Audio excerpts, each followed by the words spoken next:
mwechori mground isese paka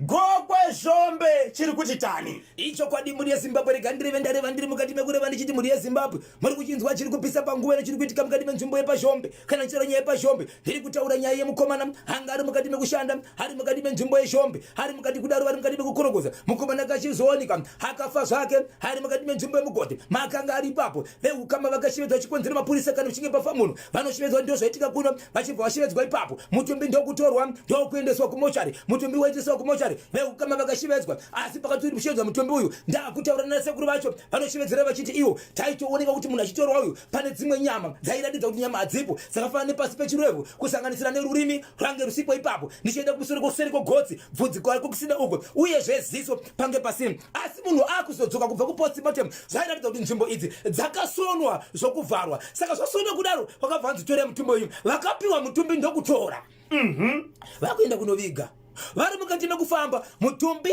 wasati wataka kutonga mutumbi wakataka kubuda munhu aitamba naye akakwanisa kumanifesta ari mukati mekutaura kuti ini ndakaurawa ndakamira ndakadai achitaura zvese kuti hamufaniri kuti munondiviga chikonzero mukandiviga tisina mapatsa akakwana vanhu munopera kufa imi veukama vakashati vaita sei vafamba kudaro Mukomana yasara pakofini chaipo pachapo mutumbi wakakubuda uchibva izwi ipapo richitaura kuti izvo ndapota musaenda neni iwe driver achishevedzwa nezita asi kana uchinge wana bvudzi waisa muhomwe mangu ukafamba tichienda tinofamba asi ukafamba pasina kudaro motokari kuda kwainosvika nokusvikawo vanhu ndokubva vapaka tainioro chibwiri benefo vakachiwema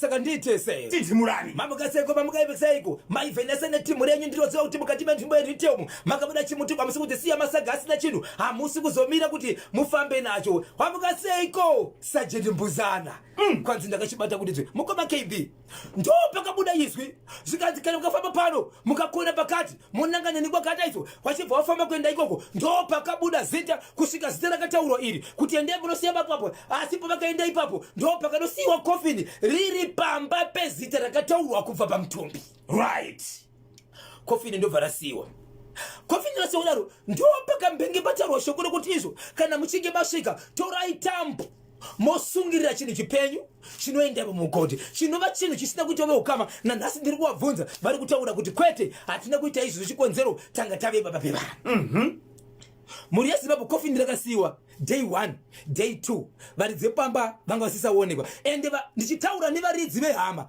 inova ndo yakafa vakati patakasiya kofini tiri vagari vekugogwe hatina kunanga straight kugogwe nokuti taimirira kuti izvo kana patasiya apa hapasi peukama hwavo vanhu vanogona kuita action kwatiri right vanoti hapana zvakaitika kusvikira vazofamba kuenda kunzvimbo yegogwe kwapera 7 days ndo pakatevera veukama nemapurisa pamwe chete nahedman kana kuti mambo wavo ikoko vatevera ikoko avo vanga vaudzawo mambo wavo ishenjelere kuti ndo zvaitika mwana wedu akaita sei saka vaifukidza kuti pachauya mambo wekuvanhu vakasiyirwa kofini nemapurisa nevanhu wekokafirwa anga asipo ndo pakasvika mapurisa ndo pakasvika mambo wevanhu vakauya vachitaura nyaya iyi sekuru vanotaura vachiti ivo tichitaura nyaya iyi vanoti ivo mauya zvamauya makananga zvipi nokuti mutumbi wedu uri kutaura kuti kwamuri ndokuri kupomerwa mosva yes baba notaura mashoko vachiti ivo wangu togoda kuti ndizvo but vana vari kuita sei vari kuramba asi mamwe mashoko akabuda kuna baba anoti ivo vana vanongotivo takambonitsana nemukomana uyu tikamurova nekuseri kweruoko mushure mekunge adonhedza doro redu pakazobuda mashoko zvakare ekunzi izvo aiwa tinogona kuti siri isuso vanogona kunge vari vanangana nokuti munhu uyu paakarohwa ane kumwe kwaakatomborapwa sekuru vanotaura vachiti ivo pane vanhu vanga varipo vemutemo pakataurwa nyaya yekunzi mwana uyu pane kwaakatomborapwa vemutemo vakaramba nokuti vaitifunga kuti kuramba kwavari kuita vari kuti hapasida kuwanzwa mashoko zvinogona kuzokonzeresa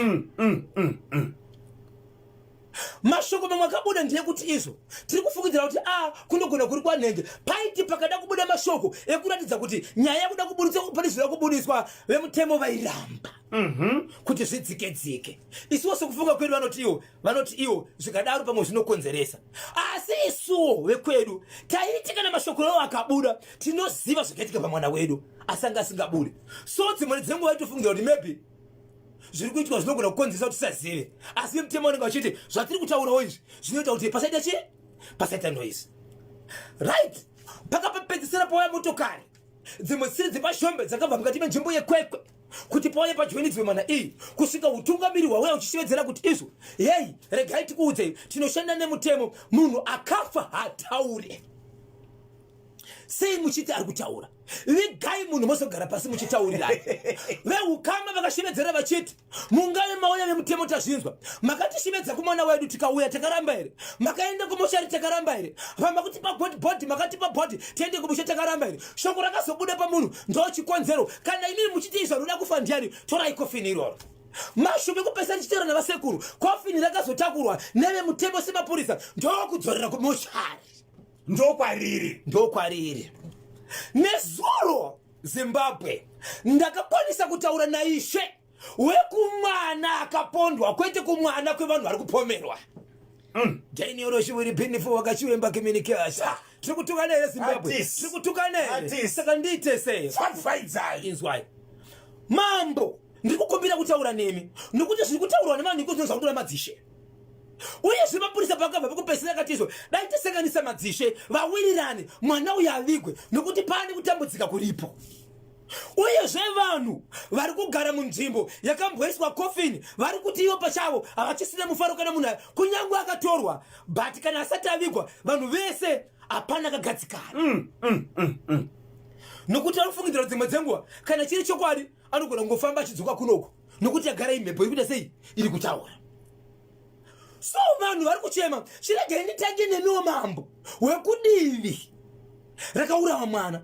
Svikanzi namambo inini Bhozho tisi tine mwana akaurawa, ndakati inini zvandiri kuda chete inini inyaya yekuti vari kupomerwa nemukuru wavo ishe anenge inini vakauya tikagara pasi tinoonesana. Chandiri kuramba ndechekuti wai chivanhu chedu chakusateverwa. Nokuti iko zvino zvemhuri yeZimbabwe ndinzwe ishoko randinaro ndichitora muvakuru vanoti ivo pavakatora mutumbi ukaendeswa kumochari, mambo vakafonerwa kunzi vedu wei madzimambo maregere magara pasi nokuti pachipatara kwakaendeswa munhu kumochari vari kukomburena hakuchashandiki zvakanaka. Inzwai shoko. Mambo vanoti ivo vakuru zvakare vakambotaura shoko rokuti torai munhu mugovika nokuti munhu akafa anotaura here. Ndo vakufona zvakare kuna mambo vachiti madii magara pasi kumoshari kwakadzorerwa munhu hakusi kushandika zvakanaka, hakuna kumira zvakanaka.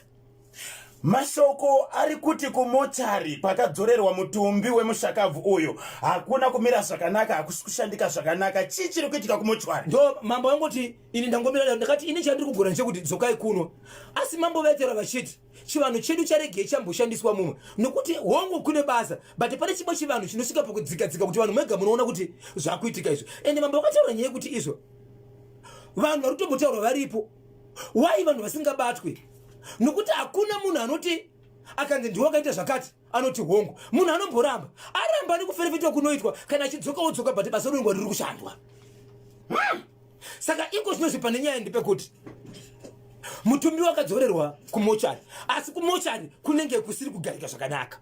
Saka ndataura nasekuru zvakare kuseni kuno kwanhasi izvezvi vanova ndiwo baba vemwana uyu sekuru, hanzvadzi ine hanzvadzi yaamai vakabara mwana uyu vanova ndo vakuru vachengeta mwana uyu nokuti mwana uyu haasi werudzi rwepamba apa. Mwana uyu atori mutorwa, amai vake pavakapona vakabva vafa, mwana uyu naamai vake havazivani, akasara choshandisa zamu rambuya vakewo. Iko zvinozvi mwana uyu pakubuda zvakare shoko richitaura anoti izwi rinoti hamuzivi baba vangu, but makaenda kugwere kunkopa panhamba yakati ndokumba kwedu. Vakatozomirira kuzoenda koko zvakare kuburikidza nemweya uyu. Saka nyaya iri kunetsa ndeyekuti pakataurwa kunzi torai munhu yemugovika nokuti zvamuri kutaura zvokuti izwi riri kubuda apa munhu akafa anotaura.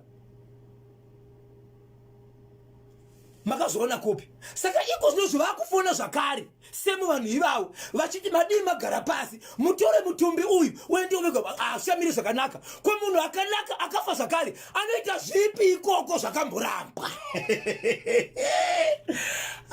ya baba Isabel, ndinoziva kakuti vazhinji dzimwe nguva anogona kuti Bhozhongora anogona kakutaura nyaya kwasina kuswera. Asi pawakazonzwa nyaya iyi yamuri kutaura yegokwe zhombe ichibuda panhau, imi mushure mekunge maitsudura 3-4 days before yazobuda, ndipo wakati honai zvinotaura nababa Isabel zvinenge zvakaita sei, zvinenge zvakadzika. Inyaya dzacho muri yeZimbabwe dzinenge dzichitika mukati matiri, asi tinenge tine dare badzi rekuti kana tichinge tauya naye pano toonesana ka kutoita sei, kuri kwenyu maita sei, ari munin'ina kwawaita sei, uriyo wapara mhosva iyi unoita sei, vanhu dare ropindira chikonzero ino inhefenyuro. That's why the whole nation on one station. Pane vanhu vese, pane marudzi ose, mabasa ese, vanhu vese zvokuti mune mumwe neruzivo rake ano achitipa. Umwe munhu anenge achifunza kuti akaomerwa bada chibva pana panhefenyuro unogona kutonza kuti zvangu zvaita. Zviri kunzi naJason ari paNorton baba Isabel. Icho chekwamutare kusanganisira neicho chegokwe zhombe, mapurisa akanonoka akatadza kuziva panguva yacho icho chivanhu chabuda chinopedzwa nekuripa, kwete kuti mapurisa anoenda kunosunga munhu nokuda kwekuti mhepo yataura. Chekubhowera icho chekupiswa kwedanga remombe chinoda sekuru gona muroyi. Ndinonzi Jason, ndiri pano paNorton Zimbabwe. Regai timbobata kamutauriro wemapurisa Ascompote Mbanyati tinzwe kuti kana pane zvaitika izvi chivanhu chiri apa, mutemo wedu uri apa, panoitwa sei. Vangoedza kungotivhura njere pamwe cheteka nemaziso. Tichinzwa kambo kubva kuna baba Shero Aleke Macheso.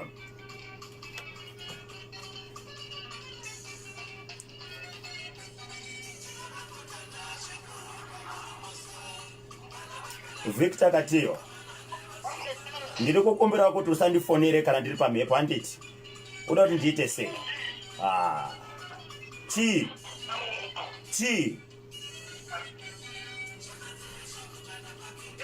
Uri kundifonera kuti zvadini?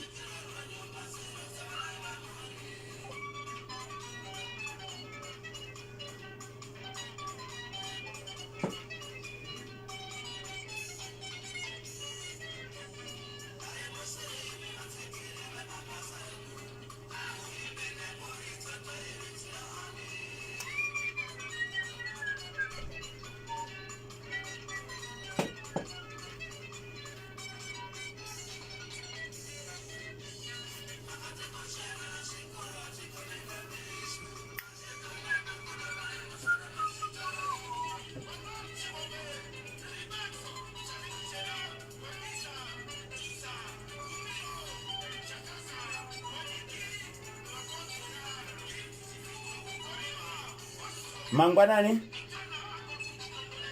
Yes baba Nyati, makadi ndinonzi Kanyemba Bonzo ku National. Makadi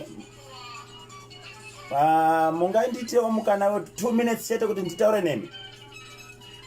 Alright, ndiri pa radio ka pane nyaya yakaitika kwa Mutare 10 years ago.